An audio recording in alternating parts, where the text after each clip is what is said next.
जय सिया राम दोस्तों। तो मार्केट में पिछले कुछ दिनों से अगर देखें मेन लाइन वाले आईपीओ आना बंद हो गए थे, लेकिन मार्केट के सेंटीमेंट जैसे ही पॉजिटिव हुए मार्केट में फिर से आईपीओ आना स्टार्ट हो चुके हैं। इस वीडियो में हम बात करेंगे फ्रैक्टल एनालिटिक्स कंपनी के आईपीओ के बारे में। यह एक मेन लाइन वाला आईपीओ है और 9 फरवरी से हमारा खुलेगा। इस कंपनी के बिजनेस को हम डिटेल में समझेंगे, फाइनेंशियल्स भी देखेंगे, वैल्यूएशन वाइज भी कंपेयर करेंगे, करंट में ग्रे मार्केट प्रीमियम में क्या डिमांड चल रही है, कितना पैसा ये आईपीओ बना के दे सकता है, और इस आईपीओ में पैसा इन्वेस्ट करें तो लॉन्ग टर्म के हिसाब से या फिर शॉर्ट टर्म के हिसाब से या फिर अवॉइड करना बेटर रहेगा।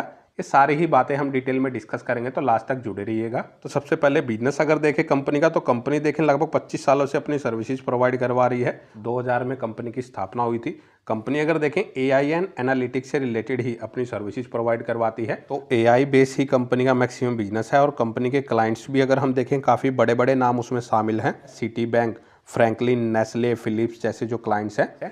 इंडिया में भी सर्विसेज देती है कंपनी, और इंडिया के अलावा अगर देखें बाहर की कंट्रीज में भी कंपनी अपनी जो ज़्यादातर सर्विस है वहाँ पे देती है। इंडिया में अगर देखें कंपनी जो टोटल सेल्स करती है उसका सिर्फ 8.5% की ही इनकम इंडिया से जनरेट होती है, अदर कंट्री से लगभग 8% की, यूएसए से देखें तो सबसे ज़्यादा 65% के आसपास की, और यूरोप के देशों से लगभग 17.5% के आसपास की। तो अभी यूएसए के साथ भी ट्रेड डील हुई है, प्लस साथ में यूरोप के जो देश हैं उनके साथ भी मदर ऑफ ऑल ट्रेड की डील हो चुकी है। तो वो कंपनी के लिए काफ़ी पॉजिटिव फैक्टर है।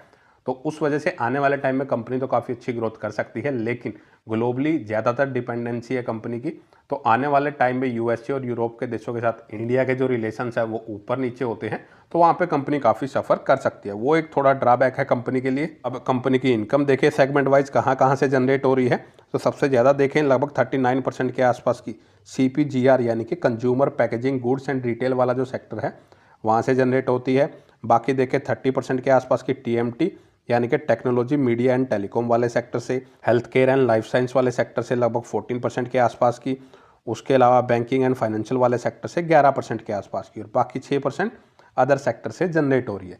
तो डिपेंडेंसी किसी एक पर्टिकुलर सेक्टर पे नहीं है, काफ़ी डाइवर्सिफाई कंपनी का बिजनेस है।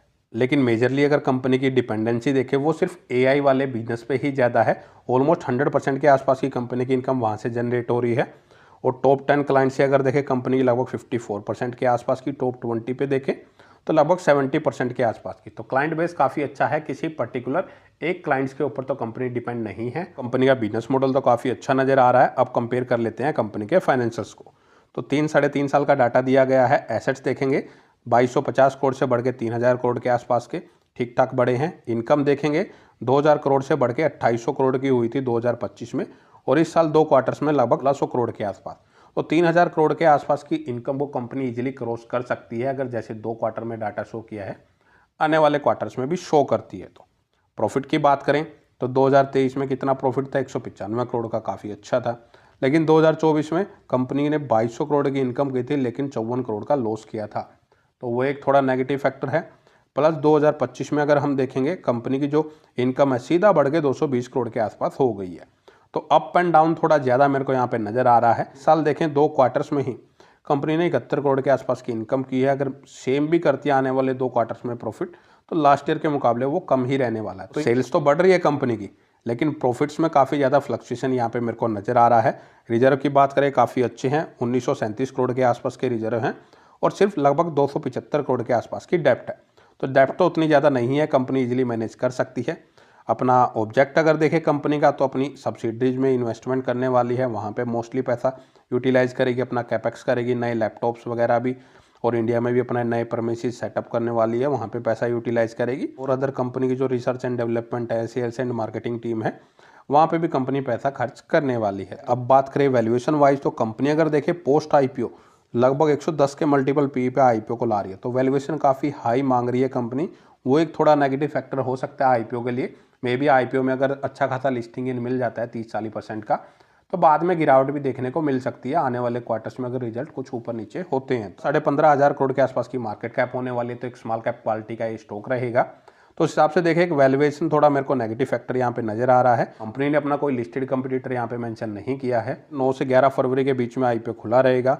857 से 900 रुपये पर शेयर का प्राइस बैंड रखा है। एक लॉट में 16 शेयर कंपनी ऑफर कर रही है, और आईपीओ का टोटल इशू साइज देखें तो काफ़ी बड़ा है, लगभग 2834 करोड़ का टोटल इशू साइज है, जिसमें 1023 करोड़ का फ्रेश इशू और 1810 करोड़ का ओएफएस है। यानी कि 1800 करोड़ है वो कंपनी के ऊपर यूटिलाइज नहीं होंगे, प्रमोटर्स के खाते में जाएंगे।